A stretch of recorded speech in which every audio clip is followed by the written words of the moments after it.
Hello my dear students, welcome back to new session of editorial analysis. और हमेशा की तरह हम शुरू करेंगे अपना सेशन वोकैबलरी से। ठीक है, वोकैबलरी और कॉम्प्रहेंशन स्किल्स। अगर आप अपने एग्जामिनेशन में सिर्फ अटेम्प्ट नहीं लेकिन मेरिट लाना चाहते हैं, अगर आप स्कोर करना चाहते हैं, सिलेक्शन लेना चाहते हैं, तो इंग्लिश के सेक्शन में वोकैबलरी और कॉम्प्रहेंशन को इग्नोर करके तो काम नहीं बनेगा। इस पर आपको फोकस करना पड़ेगा। ठीक है, और इसको तैयार करने का बहुत ही अच्छा तरीका होता है आपका editorial. Now, along with the vocabulary, how the vocabulary is being used, her vocab के साथ में कौन सा preposition आ रहा है कि नहीं आ रहा है, कौन सा examination के perspective से important है, ये सभी कुछ हम देखते चलेंगे। और साथ ही साथ हम इसका जो आर्टिकल है वो भी एनालाइज करेंगे, और एनालाइज करने के बाद में लास्ट में कुछ क्वेश्चंस भी देखते हैं, जिससे कि आपको अपना कॉम्प्रहेंशन स्किल्स यानी कि रीडिंग स्किल्स आपको देखने को मिलेगा, टेस्ट कर सकते हैं। ठीक है, कि अप टू द मार्क है या नहीं, या और मेहनत करने की ज़रूरत है। ठीक है, चलिए। सो अवर्स का मतलब होता है अनविलिंग होना, अवर्स का मतलब होता है अनविलिंग होना, अनिच्छुक होना। ठीक है, यहाँ पे आप देख सकते हैं स्कूल बच्चा जाना नहीं चाह रहा है, लेकिन मम्मी बोल रही नहीं तुझे स्कूल जाना पड़ेगा। लेकिन बच्चे की फीलिंग क्या है? The child is averse to, he is अनिच्छुक, he is unwilling, he is reluctant. ठीक है, सो अवर्स के साथ में फिक्स्ड प्रेपोजिशन क्या आएगा? टू। अवर्स का पार्ट ऑफ स्पीच क्या होगा? एडजेक्टिव। अवर्स का पार्ट ऑफ स्पीच क्या है? एडजेक्टिव। और इसके साथ में फिक्स्ड प्रेपोजिशन क्या आएगा? टू। रिलक्टेंट और अनविलिंग इसके सिनोनिम्स हो जाएंगे। एंटोनिम होगा विलिंग या फिर ईगर। एंटोनिम होगा विलिंग या फिर eager. Now India's voters do not seem averse, averse नहीं लग रहे हैं, मतलब अनिच्छुक नहीं लग रहे हैं। अनिच्छुक नहीं है मतलब रेडी हैं, इच्छुक हैं, है ना, ओपन है। तो इंडिया के वोटर्स ओपन है फ्रेश पॉलिटिकल एक्सपेरिमेंट्स के लिए। ठीक है, नाउ एंड्योरिंग, एंड्योर करना मतलब बर्दाश्त करना। ठीक है, एंड्योर करना मतलब बर्दाश्त करना, मुश्किल समय को आप झेल जा रहे हैं, so that quality is called endurance. ठीक है, और द वर्ब इज एंड्योरिंग। ठीक है, lasting for a long time, लंबे समय तक रहने वाला। ठीक है, लास्ट करना, परसिस्ट करना। ठीक है, मुसीबत है लेकिन you are not giving up, आप फिर भी हिम्मत नहीं हार रहे हैं, गिव अप नहीं कर रहे हैं, तो आप एंड्योरिंग हैं, आप परसिस्टेंट हैं, आप लास्टिंग हैं। ठीक है, एंटोनिम क्या होगा? टेम्पररी या फिर शॉर्ट लिव्ड। टेम्पररी या फिर शॉर्ट लिव्ड। बहुत सारे बच्चे ऐसे होते हैं ना कि अच्छा ठीक है, मतलब जोश जोश में आके, हवा में आके सरकारी एग्जाम्स की तैयारी तो शुरू करते हैं, लेकिन जैसे ही तैयारी का जो डिमांड उनको पता चलता है कि भाई इतनी मेहनत करनी पड़ेगी, और या तो सिलेक्शन है या तो कुछ नहीं है। गवर्नमेंट एग्जाम्स में, वनडे कॉम्पिटिटिव एग्जाम्स में आपको पता है आपको कोई सर्टिफिकेट वगैरह नहीं मिलता, या तो सिलेक्शन है या तो कुछ नहीं है, है ना। तो ये देख के बहुत सारे लोग, मतलब नशा जो होता है, भूत जो होता है वो उतर जाता है। ठीक है, सो टेम्पररी और शॉर्ट लिव्ड बहुत लोग प्रिपरेशन करते हैं, लेकिन जो जेन्युइन एस्पिरेंट्स होते हैं वो लास्टिंग और परसिस्टेंट होते हैं कि नहीं, सिलेक्शन तक हम हिम्मत नहीं हारेंगे। ठीक है, it may be risky to read them as indicators of any definitive or enduring political trend. कह रहे हैं कि ये जो इलेक्शन के रिजल्ट्स आए हैं ना, तो उनको इंडिकेटर की तरह रीड करना जो है वो रिस्की हो सकता है। मतलब ठीक है, पहली जो एजुकेशन मिनिस्टर है उनके रेजिग्नेशन के बाद ये पहला इलेक्शन है, लेकिन यहाँ पर क्या हो रहा है उसको, उसी से पूरे भारत का ट्रेंड नहीं रीड किया जा सकता है। ठीक है, so it may be risky to read them as indicators of any definitive or enduring political trend. Prospects का मतलब क्या होता है? Prospects, this is a noun. Prospect का मतलब होता है संभावनाएं। प्रोस्पेक्ट्स का मतलब होता है chances, chances of future success, उसको हम प्रोस्पेक्ट्स कहते हैं, चांसेस और अपॉर्चुनिटीज़। एंटोनिम होगा होपलेसनेस और इम्पॉसिबिलिटी। जब आप चांस के बारे में सोचते हो मतलब आप संभावना के बारे में सोचते हो, अरे यार हो ही नहीं सकता, तो आप होपलेस है। ठीक है, आप निराशा जनक हैं, और आप इम्पॉसिबिलिटी की ओर ज़्यादा देख रहे हैं। ठीक है, द रिजल्ट्स ऑफर्ड क्लूज, मतलब जो रिजल्ट है उससे हमें थोड़ा बहुत क्लू मिल रहा है, लेकिन इससे ट्रेंड समझना रिस्की होगा। ठीक है, the results offered clues about the prospects of emerging political formations. Now which word means future possibilities और चांसेस ऑफ सक्सेस? इनमें से किस शब्द का मतलब है चांसेस ऑफ सक्सेस या फिर फ्यूचर पॉसिबिलिटीज? अवर्स, इसके साथ में फिक्स्ड प्रेपोजिशन आता है टू, इसका मतलब होता है अनिच्छुक होना। Then you have enduring, enduring का मतलब होता है आप लंबे समय तक कोई भी काम कर रहे हैं तो आप उसमें डटे हुए हैं, आप हिम्मत नहीं हार रहे हैं, आप परसिस्टेंट हैं। ठीक है, जो भी प्रॉब्लम्स आए आप उसे झेलने की क्षमता रखते हैं, तो आप एंड्योरिंग हैं। Prospects is your answer, prospects is your answer. Now consequential, consequential is an adjective. This is an adjective. Having important results, इसका मतलब क्या है? इंपॉर्टेंट रिजल्ट्स होना। कॉन्सिक्वेंशियल, कॉन्सिक्वेंस मतलब परिणाम है ना, तो कॉन्सिक्वेंशियल मतलब having important results. Significant, influential. Antonym होगा माइनर, इनसिग्निफिकेंट, ट्रिवियल। ठीक है, so the most consequential result came from Bankipur. कह रहे हैं कि सबसे इम्पॉर्टेंट जो रिजल्ट आया, सिग्निफिकेंट, इन्फ्लुएंशियल जो रिजल्ट आया, महत्वपूर्ण सबसे जो रिजल्ट आया, वो बांकीपुर से आया है। बांकीपुर किस डिस्ट्रिक्ट, किस स्टेट में है बताएंगे आप मुझे? बांकीपुर किस स्टेट में है? फटाफट कमेंट करके बताएंगे। चलिए, robust, the next word is robust. Robust is an adjective. ठीक है, robust is an adjective, it means strong and healthy. ठीक है, मजबूत। स्ट्रॉन्ग, विगरस, यहाँ पे वर्ड देखेंगे विगरस, यहाँ से एक वर्ड और है विगर। विगर का मतलब होता है एनर्जी, विगरस का मतलब होता है एनर्जेटिक। ठीक है, so robust, energetic, strong, healthy. Antonym होगा वीक या फिर फ्रजाइल। ये वर्ड भी आपके प्रीवियस ईयर में आ चुका है, ये वर्ड भी आपके प्रीवियस ईयर में आ चुका है, विगर भी आपके प्रीवियस ईयर में आ चुका है, और फ्रजाइल भी आपके प्रीवियस ईयर में आ चुका है। बहुत इंपॉर्टेंट वर्ड्स हैं। So, Datia witnessed a robust voter turnout of 71.44%.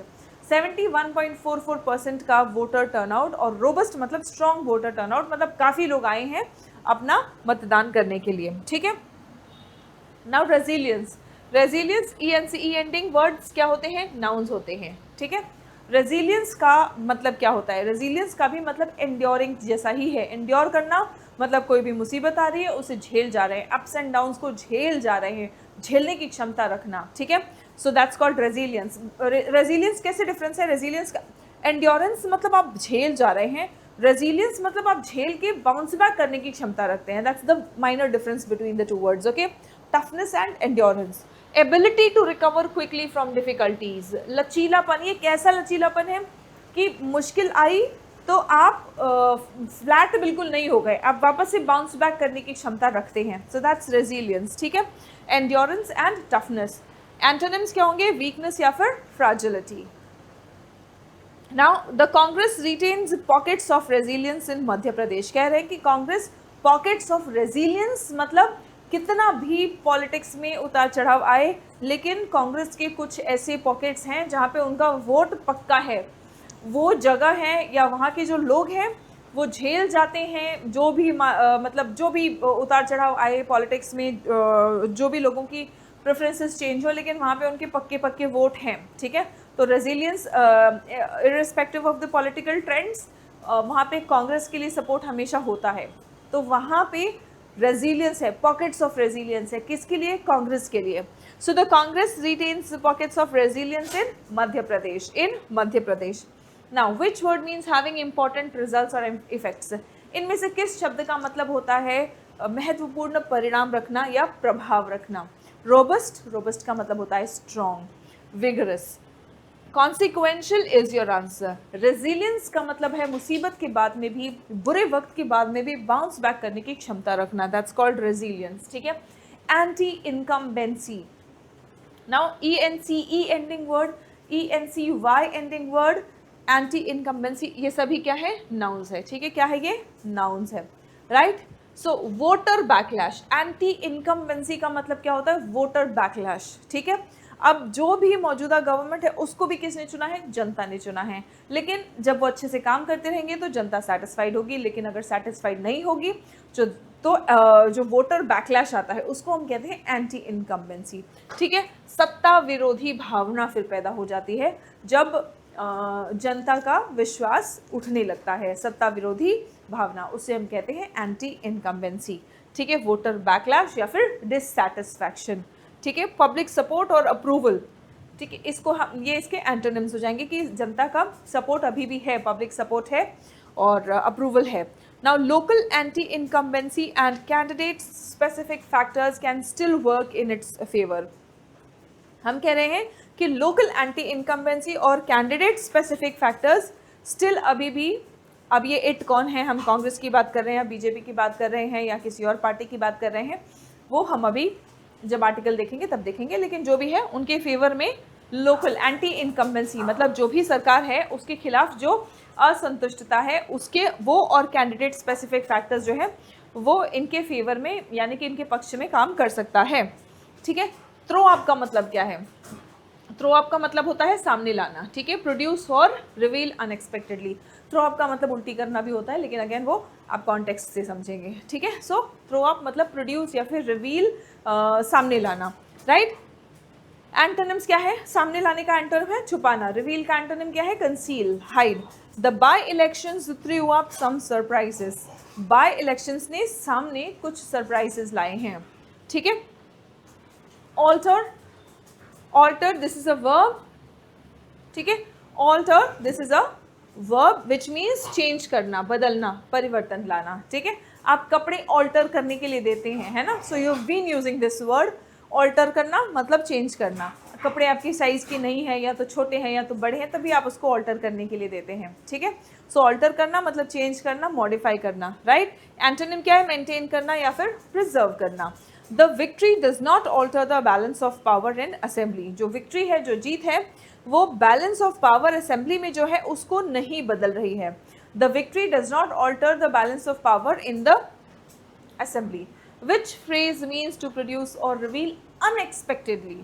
ठीक है, सामने आया और वो भी अनएक्सपेक्टेडली सामने आया है ना, मतलब उम्मीद नहीं कर रहे थे और सामने आया, तो उसको हम क्या कहते हैं? उसको हम कहते हैं थ्रो अप। क्योंकि एंटी इनकम्बेंसी का मतलब होता है अभी फिलहाल जो मौजूदा सरकार है उसके खिलाफ असंतुष्टता। ठीक है, प्रेजेंट गवर्नमेंट के खिलाफ जो डिससैटिस्फैक्शन हो, राइट। ऑल्टर का मतलब होता है चेंज करना। ऑल्टर का मतलब होता है चेंज करना, मॉडिफाई करना। सो आपका आंसर क्या है? आपका आंसर है थ्रो अप।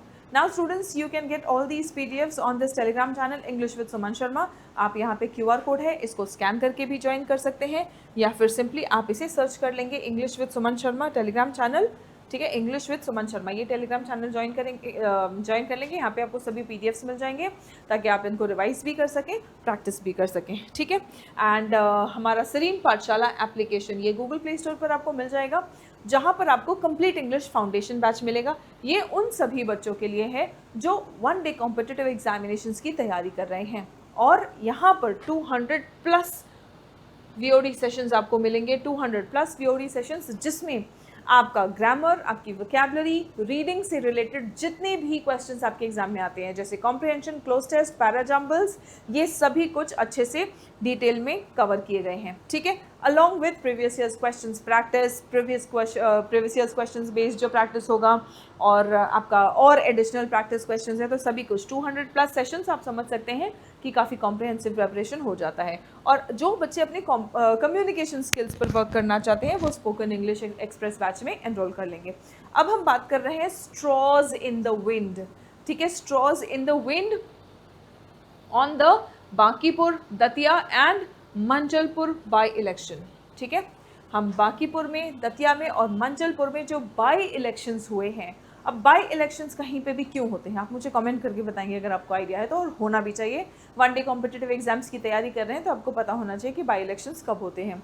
सो ये जो बाई इलेक्शंस हुए हैं, कहाँ कहाँ? बांकीपुर, दतिया और मंचलपुर में। ठीक है, India's voters do not seem averse to fresh political experiments. Not averse, दो नेगेटिव पॉजिटिव हो जाता है ना। अवर्स मतलब नॉट विलिंग, है ना। अवर्स का मतलब ये है नॉट विलिंग, और यहाँ पे do not seem, not willing, तो नॉट नॉट कैंसिल हो गया, मतलब India's voters are willing for fresh political experiments, मतलब नए पॉलिटिकल एक्सपेरिमेंट्स करने के लिए इंडिया के वोटर्स जो है वो रेडी हैं। The by elections held on July 30 जुलाई 2026 में बाई इलेक्शंस हुए थे 3 असेंबली कॉन्स्टिट्यूएंसीज में। कहाँ कहाँ? Across 3 BJP ruled states. ठीक है, तीनों स्टेट्स जहाँ पे ये बाई इलेक्शन हुए हैं, ये बीजेपी रूल्ड स्टेट्स है। ठीक है, और यहाँ पर जो बाई इलेक्शन हुआ, इससे threw up some surprises. So इससे सरप्राइजिंग रिजल्ट्स आए हैं सामने, but it may be risky. लेकिन इन रिजल्ट्स को ट्रेंड समझना रिस्की हो सकता है। ठीक है, but it may be risky to read them as indicators of any definitive or enduring political trend, है ना। कि चलो ठीक है, सरप्राइजेस तो आए हैं इस इलेक्शन के बाद, इन बाई इलेक्शंस के बाद में, लेकिन इन सरप्राइजेस को पॉलिटिकल ट्रेंड ही समझ लेना रिस्की हो सकता है, और खासकर ऐसा पॉलिटिकल ट्रेंड जो एंड्योरिंग होगा या लंबे समय तक चलेगा। Now still Bankipur in Bihar, Datia in MP and Manjalpur in Gujarat were among the most closely watched electoral contests. अब इनको बहुत क्लोजली वॉच्ड मतलब काफ़ी लोगों की नज़र, क्लोजली वॉच्ड मतलब काफ़ी लोगों की नज़र है उस इलेक्शन पे, ठीक है। The most closely watched electoral contests two involving only 3 seats. अब हालांकि इसमें सिर्फ 3 सीट्स की बात हो रही थी, द रिजल्ट्स वर सिग्निफिकेंट, लेकिन जो रिजल्ट्स थे इसके वो सिग्निफिकेंट थे, महत्वपूर्ण थे। Offering clues about regional political currents, और इससे हमें क्ल्यू मिला, हिंट मिला कि रीजनल पॉलिटिकल करंट कैसा चल रहा है ना। Now the strength of major parties, जो मेजर पार्टीज हैं, जो बड़ी बड़ी पार्टीज हैं, उनका क्या स्ट्रेंथ है।